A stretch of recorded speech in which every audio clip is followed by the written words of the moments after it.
이날 곧 안식 후 첫날 저녁 때에 제자들이 유대인들을 두려워하여 모인 곳의 문들을 닫았더니 예수께서 오사 가운데 서서 이르시되 너희에게 평강이 있을지어다. 이 말씀을 하시고 손과 옆구리를 보이시니 제자들이 주를 보고 기뻐하더라. 예수께서 또 이르시되 너희에게 평강이 있을지어다. 아버지께서 나를 보내신 것 같이 나도 너희를 보내노라. 이 말씀을 하시고 그들을 향하사 숨을 내쉬며 이르시되 성령을 받으라. 오늘은 사망 권세를 이기고 부활하신 예수님의 승리의 날입니다. 이 부활의 승리와 기쁨들을 우리 모든 성도들이 함께 누리며 살아갈 수 있기를 간절히 축원합니다.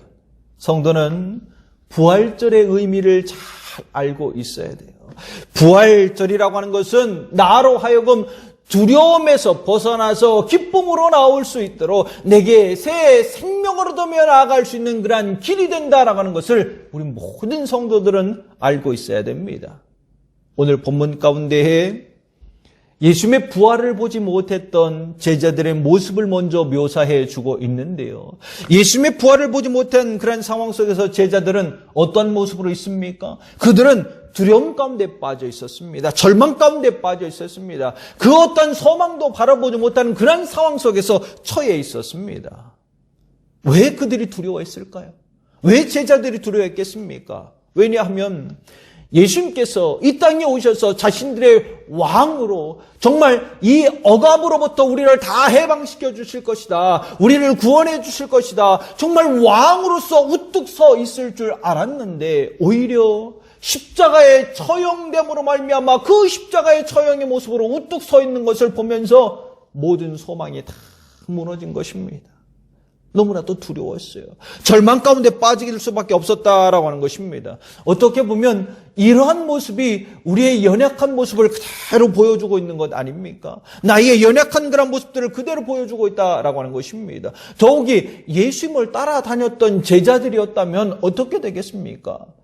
그들의 추종자 그 예수께서 십자가에 처형당하셨으니 당연히 그 밑에 있던 후아들도 따라다녔던 사람들도 추종자들도 잘못하면 죽는 것 아닙니까? 그러기에 두려웠다라고 하는 거예요. 오늘 본문 가운데 이렇게 표현합니다. 19절 말씀 가운데 이날 곧 안식 후 첫날 저녁 때에 제자들이 유대인들을 두려워하여 모인 곳의 문을 닫았더니 예수께서 오사 가운데 서서 이르시되 너희에게 평강이 있을지어다. 제자들의 모습을 보십시오. 지금 어떻게 하고 있습니까? 너무나도 두려워하고 있었습니다. 얼마나 두려웠으면 문까지 다 걸어 잠그고 아무도 들어오지 못하도록 그렇게 만들고 있다라고 하는 것입니다.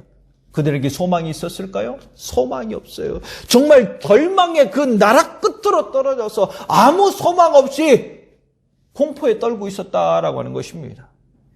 그랬던 이 제자들이 누구를 만나죠 지금? 부활하신 예수님을 만나잖아요.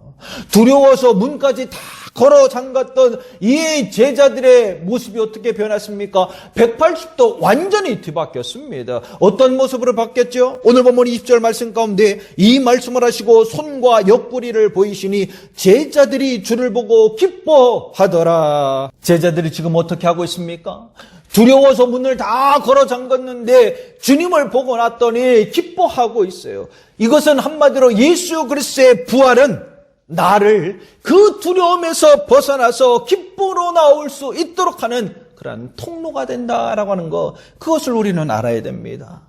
마치 내가 어두운 동굴 속에 갇혀서 길을 잃고 막 헤매는 그런 와중 속에 저 멀리 작은 빛을 본다라고 한다면 여러분 어떻겠습니까?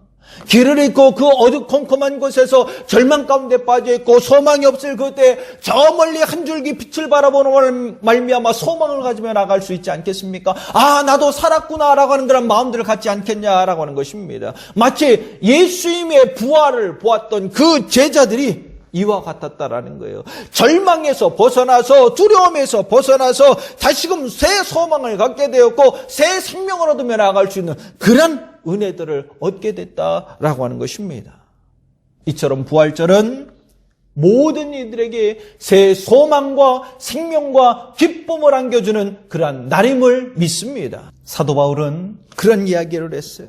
너무나도 단호한 그런 모습으로 만약 우리에게 부활이 없다면, 믿는 자들에게 부활이 없다면 그 믿는 자들은 세상 가운데 가장 불쌍한 사람이 될 것이다 라고 그렇게 이야기했습니다.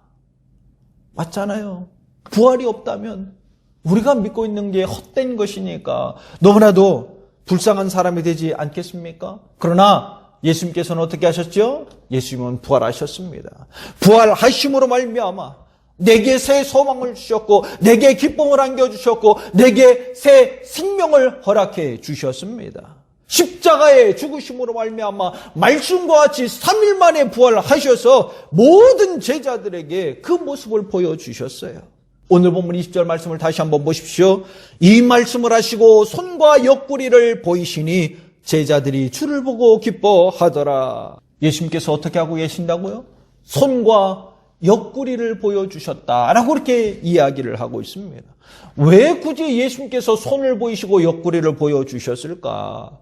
예수님께서 어떻게 죽으셨는가를 알기 때문에 그 증거의 모습으로 내가 죽은 자 가운데서 다시 살아난 예수이다 라고 하는 그런 증표의 모습으로 그들에게 보여줬다라고 하는 것입니다. 그 증거를 확인한 제자들이 부활하신 예수님을 보면서 너무나도 기뻤던 거예요. 두려움에서 벗어나서 기쁨으로 나와 주님을 찬양하며 주 앞에 영광 돌며 나갈 수 있게 되었다라고 하는 것입니다. 예수님께서 이렇게 손을 보이시고 옆구리를 보이셨던 그런 궁극적인 이유가 있습니다. 사람이 그렇게 두려워서 문을 닫고 꽁꽁 숨어 있을 그때 180도 바뀔 수 있는 방법이 뭐겠습니까? 180도 바뀌어서 그 두려움을 다 떨쳐버리고 기쁨으로 나올 수 있는 방법은 확신을 갖는 거예요. 확신. 마지막까지 의심을 놓지 않았던 제자가 누굽니까? 도마잖아요. 도마. 그 의심 많았던 도마도 어떻게 변했죠? 요한복음 20장 27절로 28절 말씀 가운데 도마에게 이르시되 내 손가락을 이린 내미로 내 손을 보고 내 손을 내밀어 내 옆구리에 넣어보라. 그리하여 믿음 없는 자가 되지 말고 믿는 자가 되라. 도마가 대답하여 이르되 나의 주님이시오 나의 하나님이시니이다. 그렇게 의심 많았던 도마가 어떻게 됐습니까? 예수님께서 보이신 그 손과 옆구리를 바라보면서 그는 확신을 가졌어요. 그 확신으로 말미암아 두려움에서 벗어나서 기쁨으로 나올 수 있었던 것이고 의심에서 벗어나서 믿음으로 주님 앞에 나올 수 있게 되었다라고 하는 것입니다. 자, 그렇다고 하는 것은 내가 두려움에서 벗어나서 기쁨으로 나올 수 있는 방법이 뭘까요? 단 한 가지. 주님을 만나는 거예요. 예수 그리스도를 인격적으로 내가 만났을 그때에 나 역시도 두려움에서 벗어나서 기쁨으로 나올 수 있게 되는 것이고 또한 의심에서 벗어나서 믿음으로 주님 앞에 나아갈 수 있게 된다라고 하는 것입니다. 우리는 그것을 잊어서는 안 돼요. 나에게 부활의 증거를 보이신 그 예수님을 바라보고 두려움에서 벗어나 기쁨을 누리며 나아가는 거룩한 성도가 되기를 간절히 축원합니다. 내 안에 있었던 그런 모든 의심이 다 사라져서 믿음으로 나와 주님 앞에 영광 돌리며 주의 은혜를 누리며 나아갈 수 있는 거룩한 성도가 되기를 간절히 축원합니다. 그렇다면 내가 예수 그리스도의 부활을 통해서 정말 두려움에서 벗어나서 기쁨으로 나오고 의심에서 벗어나서 믿음으로 나온 성도가 해야 할 일이 무엇이겠는가? 그 첫 번째는 성령을 받는 것입니다. 성령을 받아야 된다. 예수님께서 부활하시고 난 다음에 두려움에 떨고 있는 그런 제자들을 만나고 그들에게 한 가지 명령을 내립니다. 그 명령이 뭐냐면 다른 것이 아니라 성령을 받아라 라고 하는 그런 말씀이었습니다. 오늘 본문 22절 말씀을 보십시오. 이 말씀을 하시고 그들을 향하사 숨을 내쉬며 이르시되 성령을 받으라. 부활하신 예수님을 바라보면서 기뻐하고 있는 그 제자들에게 예수님께서 왜 성령을 받으라고 말씀하셨을까요? 그 이유가 뭘까요? 제자들은 부활하신 예수님을 보고 확신 가운데 너무나도 기뻐하며 나아갔습니다. 그런데 여러분 그 확신의 기쁨이 언제까지 갈까요? 언제까지 지속되겠냐라고 하는 것입니다. 내 안에 확신이 있지만 고난이 찾아옵니다. 역경이 찾아오고 시험이 찾아옵니다. 여러분, 안 흔들린다라고 그렇게 장담할 수 있습니까? 나는 결단코 흔들리지 않는다라고 그렇게 장담할 수 있겠냐라고 하는 것입니다. 왜 이런 말씀을 드리냐면 예수님을 따라다니고 3년 동안 따라다녔던 제자들, 예수님께서 행하신 놀라운 기적의 역사들을 많이 보았습니다. 확신 가운데 있지 않았겠습니까? 그러나 예수님이 십자가에 달려 죽으심으로 말미암아 그들이 어떻게 됐죠? 다 도망갔잖아요. 두려움에 떨면서 문을 닫아놓고 꽁꽁 숨어 있었잖아요. 확신이 있다 할지라도 고난이 찾아오고 역경이 찾아오고 시험이 내게 찾아왔을 때에 흔들리게 돼요. 흔들릴 수밖에 없어요. 왜? 그것이 인간의 연약함이기 때문에.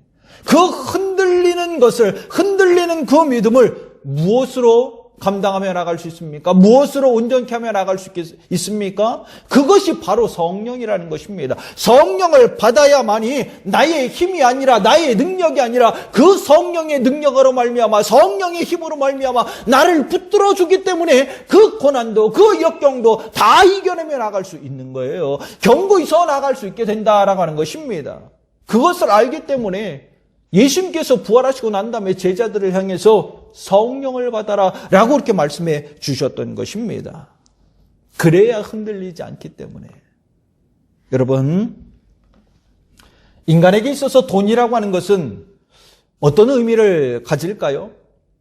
인간에게 있어서 돈이라고 하는 것은 쉽게 포기할 수 없는 그러한 것입니다.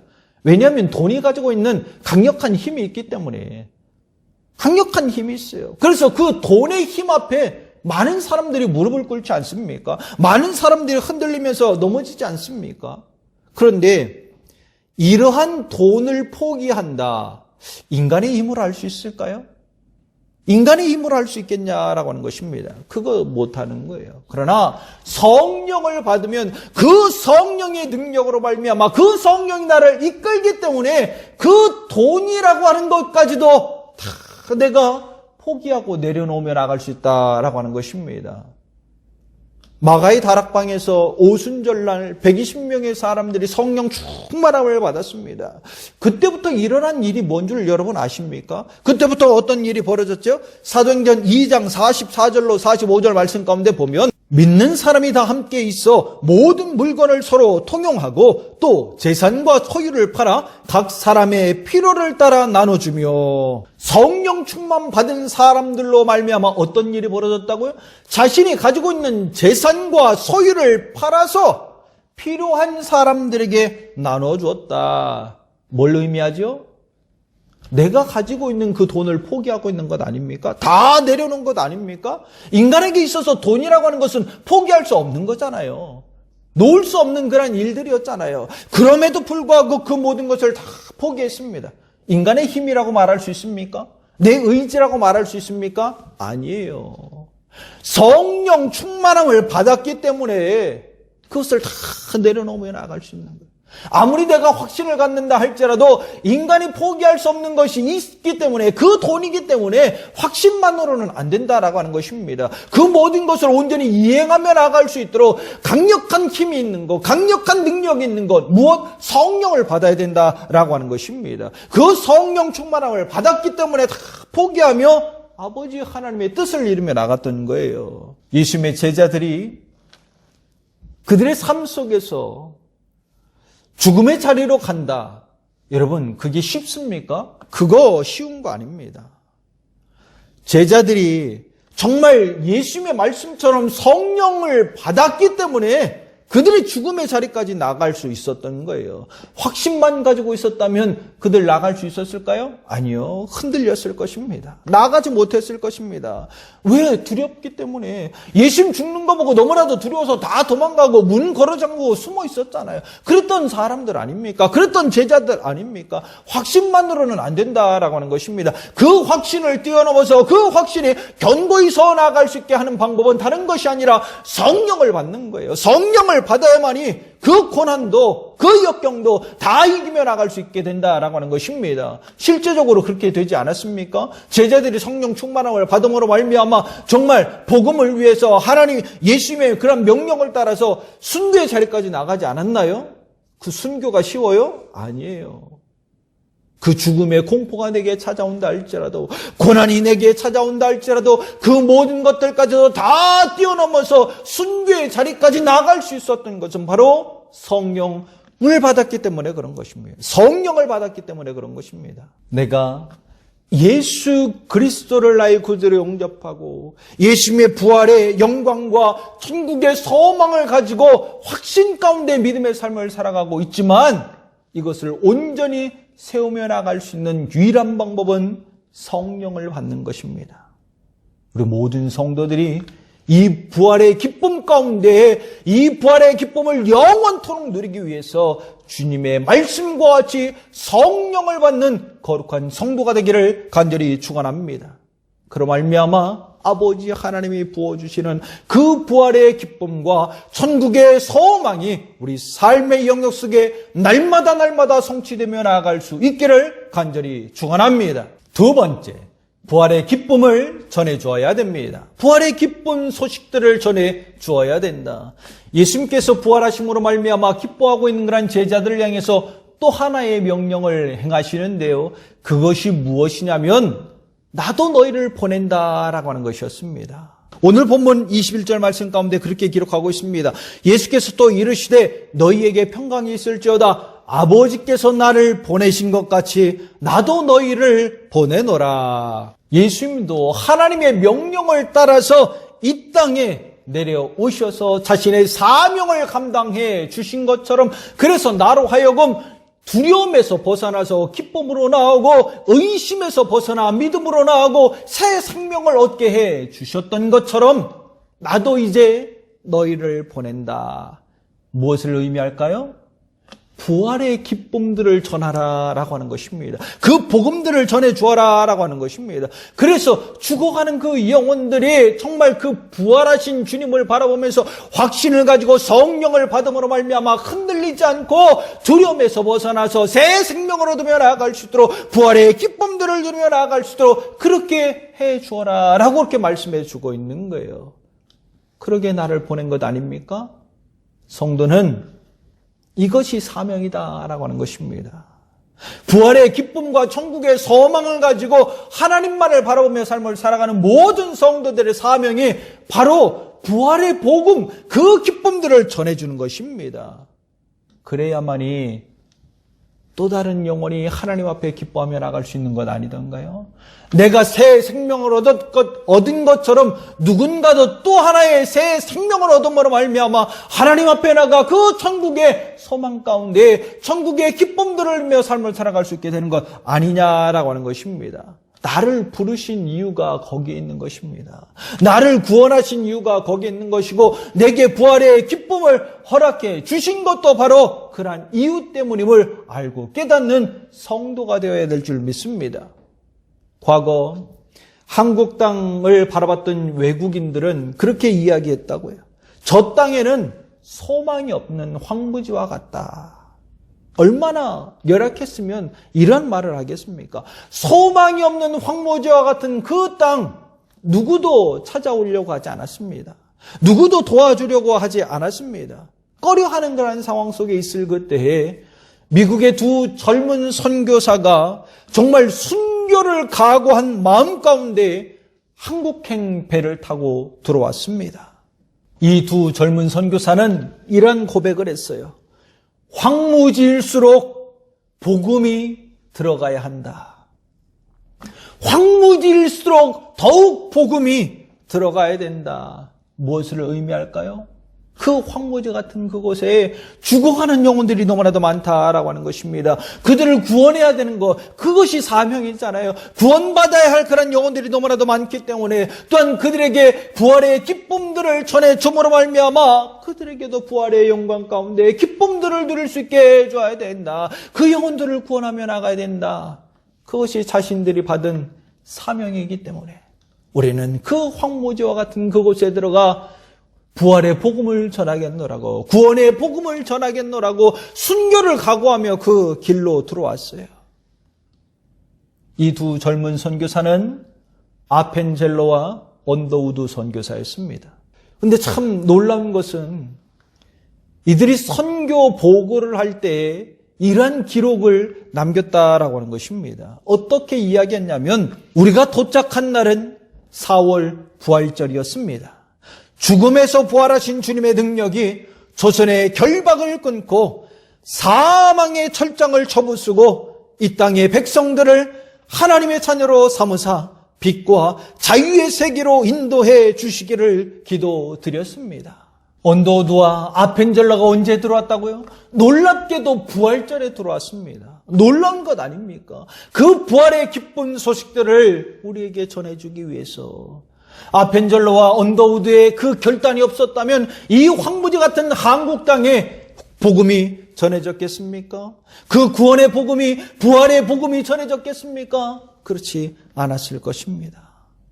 그들이 보냄받은 자로서 자신의 사명을 온전히 감당하기 위해서 이 땅에 순교를 각오하고 들어왔기 때문에, 그리고 그 부활의 기쁨 소식들을 전해 주었기 때문에 내가 부활의 소식을 듣고 기뻐하며 나아갈 수 있었던 것 아니던가요? 예수 그리스도를 나의 구주로 영접함으로 말미암아 구원받아 저 천국의 소망들을 가지고, 부활의 소망들을 가지고 새 생명을 얻으며 기뻐하며 나아갈 수 있었던 것 아니냐라고 하는 것입니다. 이처럼 오늘 이 부활절을 보내는 모든 성도들은 나 역시도 주님의 명령을 따라서 받은 자임을 깨달아야 할 줄 믿습니다. 그리고 내가 해야 할 것은 그 부활의 기쁜 소식들을 전해 주어야 할 사명이 있음을 깨달아야 할 줄 믿습니다. 부활하신 예수님으로 말미암아 두려움 가운데서 벗어나서 기쁨으로 나오고, 의심 가운데서 벗어나서 믿음으로 나온 모든 성도들이 주님의 명령을 따라서 성령을 받고 사명을 받은 자로서 끊임없이 부활의 기쁜 소식들을 전하며 나아가 한 영혼 구원하며 나아갈 수 있는 축복의 통로가 되기를 간절히 축원합니다. 그로 말미암아 함께 주 안에서 기뻐하고 하나님 앞에 영광 돌리며 나아가는 거룩한 성도가 되기를 간절히 축원합니다.